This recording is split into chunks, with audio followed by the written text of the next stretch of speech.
Crash Course Philosophy is brought to you by Squarespace. Squarespace, share your passion with the world.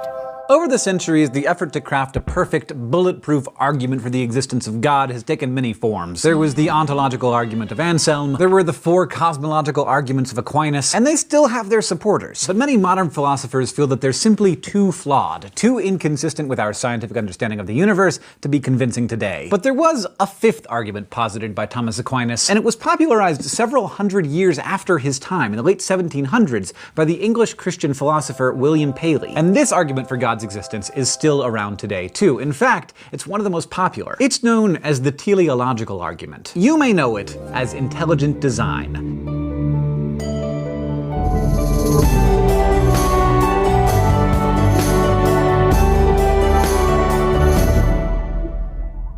To make his case for the existence of God, William Paley gave us what's known as an argument by analogy. This form of inductive argument invites us to consider a particular state of affairs. Let's just call it situation A, about which we're already likely to have certain beliefs, and then likens it to situation B, with which we are less familiar. The idea is that in the interest of consistency, whatever conclusions we've drawn about A, we ought to draw about B as well. You can make an argument by analogy about anything, but Paley used it to talk about God in what's known as the watchmaker analogy. He asked us to imagine what we would think if we found a watch on the ground. Would we imagine that the watch simply appeared randomly, spontaneously on its own? Or would we see the complexity of it and notice that its parts seemed to come together in a particular way in order to accomplish a goal? If so, wouldn't we think that the watch must have been made by someone on purpose? Paley was arguing that the teleology demonstrated by a watch would lead us to conclude that it was designed by an intelligent creator with a particular end in mind. Teleological means goal-oriented or purposeful, and we can easily pick out the teleologies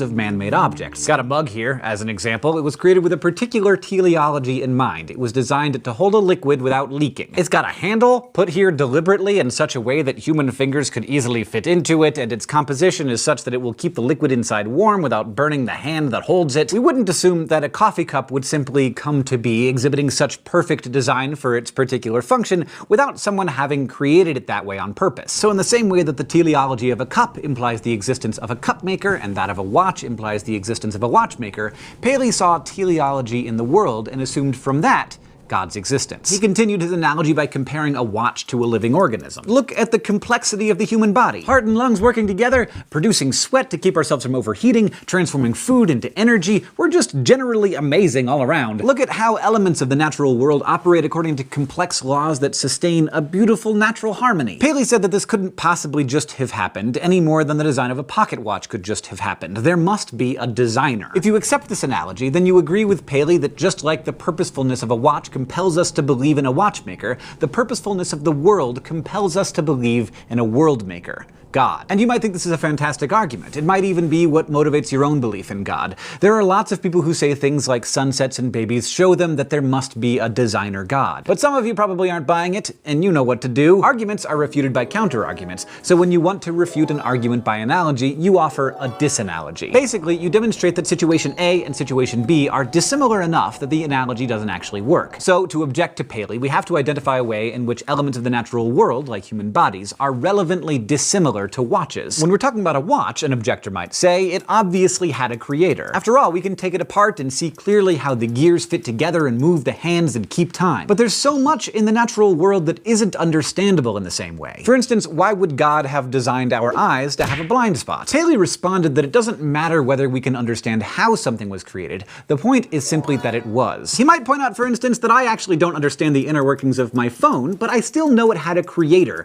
Whether or not I understand how it was created is beside the point. Next objection, some parts of nature seem to be without purpose. A blind spot obviously doesn't have any function, and neither do nipples on a man. Paley's response here was, just because you don't know there's a purpose doesn't mean there isn't one. But this is a problem too, because his whole argument for believing in God is that you should look at the world and see purpose. So if we see some things in the world that are working great and really seem to have complexity and definite use, and others that don't, that's a flaw in his argument. What's more, the absence of any obvious purpose in things can lead people to start searching for purpose purposes, effectively making them up. For instance, I could find a purpose for this finger. I could use it as a nose picker. It would make a good one. It's just the right size to really get in there and dig around, but was my finger designed to pick noses?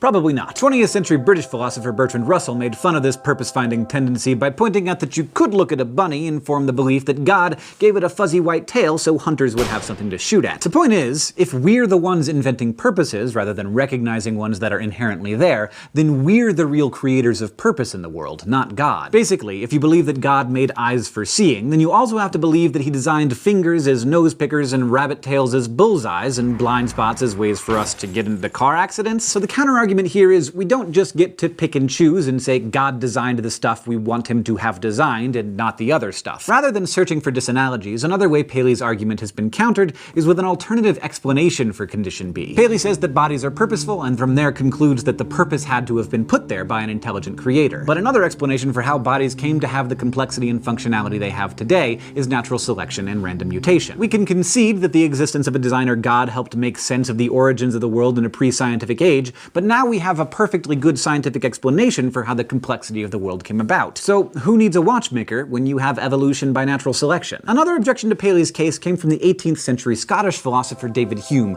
who pointed out that if we're to take the analogy seriously, we'd need to conclude that the creator that Paley posits seems to make a lot of mistakes. And not just blind spots, like how about hurricanes? Or why would he make bodies with certain tissues, like in the breast, prostate, or colon, that are so incredibly prone to cancer? Why would he make umbilical cords that could wrap around a baby's neck? Why would he make butterflies have to wait for hours immobile for their wings to dry as soon as they come out of their chrysalis, making them easy prey for predators? Hume pointed out that the world is chock full of stuff that looks cruel, ridiculous, impractical, and contrary to life. A flawed world, he said, implies a flawed creator. Now, the development of evolutionary biology over the past couple hundred years has taken a pretty heavy toll on the teleological argument, but it still has many supporters, and their method for defending their view is a good model for the way the Socratic method is supposed to work. When opponents raise objections to your theory, you need to either reject it or modify it in a way that responds to those objections. So supporters of the teleological argument set out to modify and strengthen their view. Here are a couple modern responses. Contemporary British philosopher Richard Swinburne gives us a modern teleological argument with a twist of probability. He says that even if there's another possible explanation for the universe,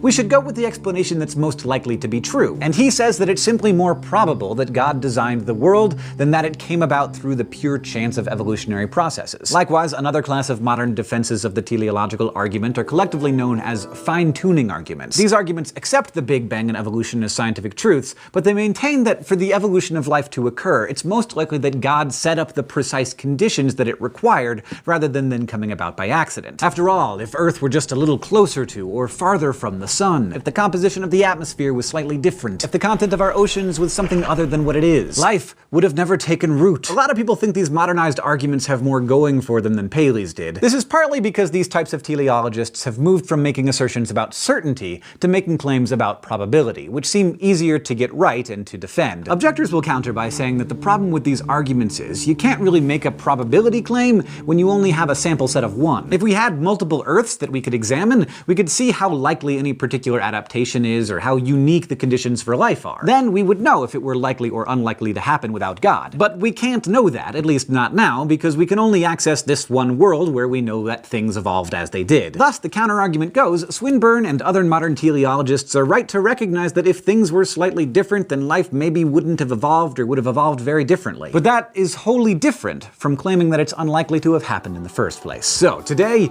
you learned about the teleological argument, objections to it, and responses to those objections, and the responses to the objections. But we've spent an awful lot of time talking about God's existence, so next time, let's consider what God is like, if it exists. This episode is brought to you by Squarespace. Squarespace helps to create websites, blogs, or online stores for you and your ideas. Websites look professionally designed regardless of skill level, no coding required. Try Squarespace at squarespace.com/crash course for a special offer. Crash Course Philosophy is produced in association with PBS Digital Studios. You can head over to their channel and check out amazing shows like The Art Assignment, The Good Stuff, and Blank on Blank. This episode of Crash Course was filmed in the Dr. Cheryl C. Kinney Crash Course studio with the help of all of these amazing people, and our equally fantastic graphics team is Thought Cafe.